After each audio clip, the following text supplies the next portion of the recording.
अध्याय 11. मन्वंतरादी कालविभागाचे वर्णन. मैत्रेय म्हणाले, पृथ्वी आदी कार्यवर्गाचा जो सूक्ष्मतम अंश आहे, ज्याचे आणखी विभाग होऊ शकत नाहीत, तसेच जो कार्यरूपाला प्राप्त झालेला नाही आणि ज्याचा इतर परमाणूंच्या बरोबरही संयोग झालेला नाही, त्याला परमाणू म्हणतात. असे अनेक परमाणू एकत्र आल्यानंतर मनुष्याला भ्रमाने त्याच्या समुदायाच्या रूपाला अवयवी अशी प्रचिती येते. हा परमाणू ज्याचा सूक्ष्मतम अंश आहे, त्या आपल्या सामान्य स्वरूपात स्थित असलेल्या पृथ्वी इत्यादी कार्यांच्या समुदायाला परम महान असे नाव आहे. यावेळी त्यात प्रलयादी अवस्थांची स्फूर्ती होत नाही. नवीन जुने अशा कालभेदाचे ज्ञान होत नाही आणि घटपदादी वस्तुभेदाची सुद्धा कल्पना असत नाही. हे साधुश्रेष्ठ विदुरा, अशा प्रकारे वस्तूच्या सूक्ष्मतम आणि महत्तम स्वरूपाचा विचार झाला. याच्या साधर्म्याने परमाणू इत्यादी अवस्थात व्याप्त होऊन व्यक्त पदार्थांना भोगणाऱ्या सृष्टी इत्यादीमध्ये समर्थ अव्यक्त स्वरूप अशा भगवान कालाची सुद्धा सूक्ष्मता आणि स्थूलता यांचे अनुमान केले जाऊ शकते.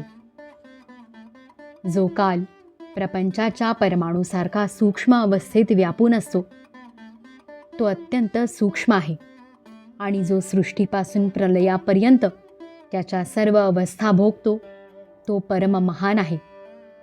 2 परमाणूंचा एक अणू होतो आणि 3 अणू मिळून एक त्रस रेणू होतो, म्हणजे जो झरोक्यातून आलेल्या सूर्यकिरणांच्या प्रकाशात आकाशात उडताना दिसतो.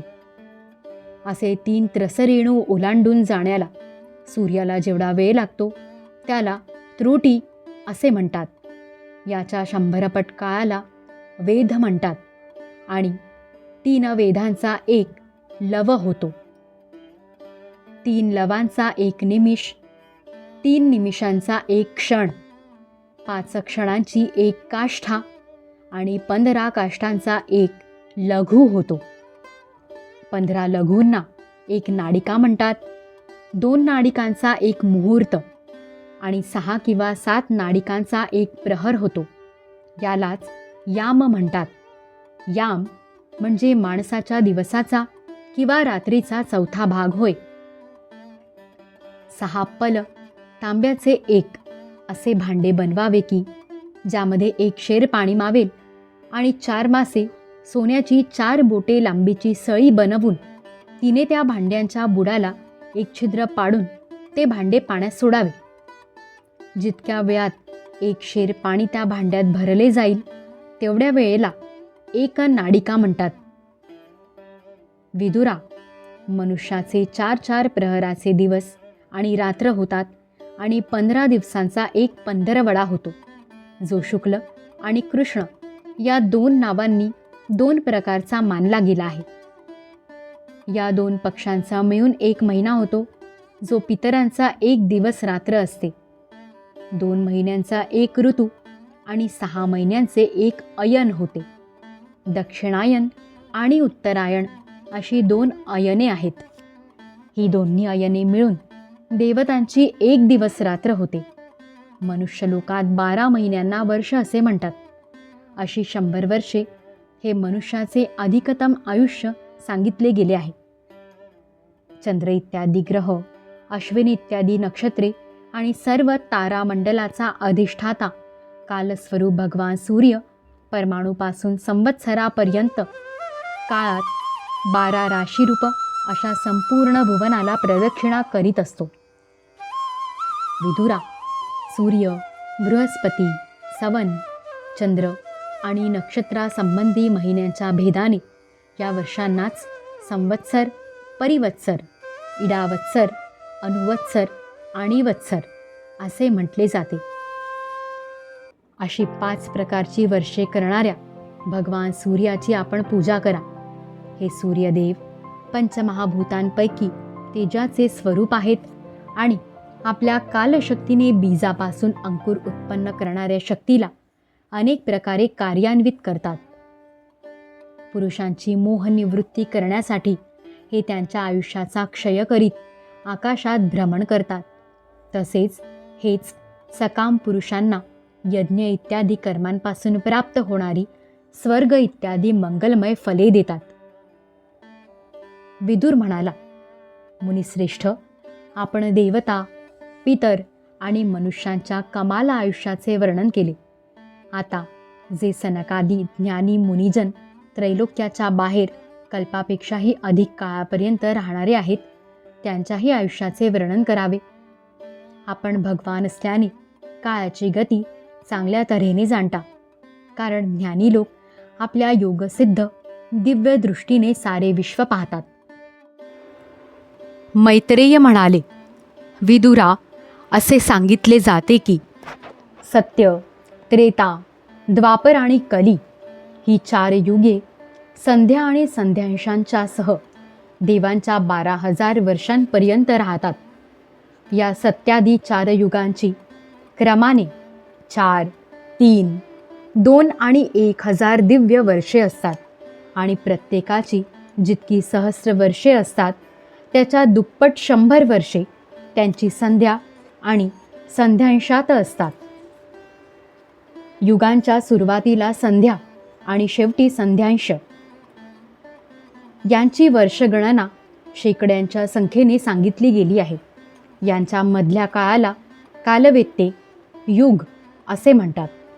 प्रत्येक युगामध्ये एकेका विशेष धर्माचे विधान आहे.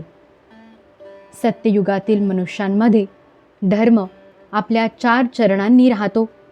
नंतर अन्य युगात अधर्म वाढत गेल्याने त्याचा एक चरण कमी होत जातो. प्रिय विदुरा, त्रैलोक्याच्या बाहेर महरलोकापासून ब्रह्मलोकापर्यंत येथील 1,000 चतुर्युगाचा एक दिवस असतो आणि तेवढीच मोठी रात्र असते. त्या रात्री जगतकर्ता ब्रह्मदेव शयन करतो. त्या रात्रीचा शेवट झाल्यावर या लोकाच्या कल्पाचा प्रारंभ होतो. त्याचा क्रम जोपर्यंत ब्रह्मदेवाचा दिवस असतो तोपर्यंत चालू असतो. त्या एका कल्पात 14 मनू होतात. प्रत्येक मनू 71 चतुर्युगांपेक्षा थोडा अधिक काळापर्यंत आपला अधिकार चालवतो. प्रत्येक मन्वंतरामध्ये निरनिराळे मनुवंशी राजे, सप्तर्षी, देवगण, इंद्र आणि त्यांचे गंधर्वादी अनुयायी त्यांच्याबरोबरच उत्पन्न होतात. ही ब्रह्मदेवाची दैनंदिन सृष्टी आहे. यामध्ये 3 लोकांची रचना होते. त्यामध्ये आपापल्या कर्मानुसार पशुपक्षी, मनुष्य, पितर आणि देवतांची उत्पत्ती होते. भगवान या मन्वंतरांमध्ये सत्वगुणाच्या आश्रयाने आपल्या मनु इत्यादी रूपाने पुरुषाकार प्रगट करून या विश्वाचे पालन करतात. कालक्रमानुसार जेव्हा ब्रह्मदेवाचा दिवस संपतो तेव्हा तो तमोगुणाचा आश्रय करून आपले सृष्टी रचनारूप कार्य स्थगित करून सर्व आपल्यात लीन करून स्वस्थ राहतो. जेव्हा सूर्य आणि चंद्ररहित अशी प्रलय रात्र होते तेव्हा भूः, भुव आणि स्वहा असे 3 लोक त्या ब्रह्मदेवाच्या शरीरात लीन होतात. त्यावेळी शेषाच्या मुखातून निघालेल्या अग्निरूप भगवंतांच्या शक्तीने 3 लोक जळू लागतात. म्हणून त्या तापाने व्याकुळ होऊन भृगु आदी ऋषी महरलोकातून जनोलोकात जातात. इतक्यात प्रलयकालाच्या प्रचंड तुफानामुळे 7ही समुद्र उचंबळून येतात आणि आपल्या उसळत्या उत्तुंग लाटांनी त्रैलोक्य बुडवून टाकतात. त्यावेळी त्या जलात शेषशायी भगवान योगनिद्रेने डोळे झाकून घेऊन शयन करतात.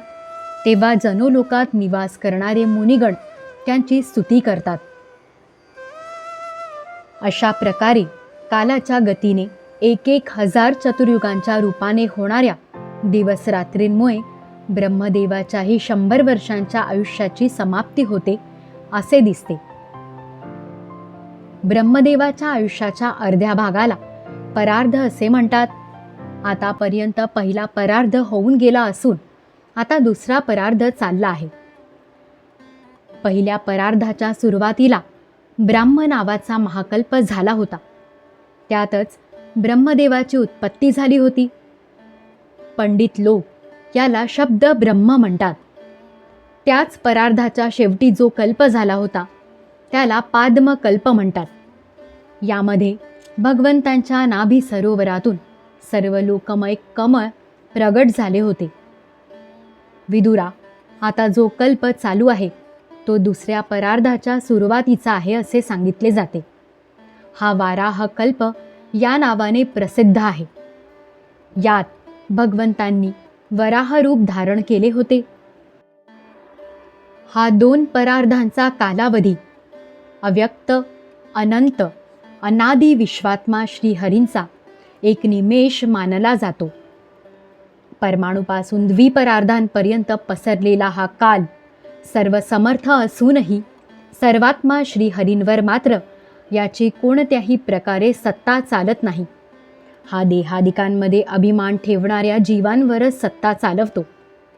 प्रकृती, महत्त्व, अहंकार आणि पंचतन्मात्रा या 8 प्रकृतींसह 10 इंद्रिये, मन आणि पंचमहाभूते असे 16 विकार मिळून बनलेला हा ब्रह्मांड कोश आतून 50 कोटी योजने विस्तार असलेला आहे. तसेच बाहेर 4 बाजूंनी याला उत्तरोत्तर 10-10 पट अशी 7 आवरणे आहेत. त्या सर्वांसहित हा जात परमाणूप्रमाणे पडलेला दिसतो आणि ज्याच्यामध्ये अशा कोट्यवधी ब्रह्मांड राशी आहेत तोच या प्रधान इत्यादी सर्व कारणांचे कारण अक्षर ब्रह्म म्हटला जातो आणि हेच पुराण पुरुष परमात्मा श्री विष्णू भगवानांचे श्रेष्ठ स्वरूप आहे. अध्याय 11वा समाप्त. श्री सद्गुरु चरणारविंदार्पितमस्तु.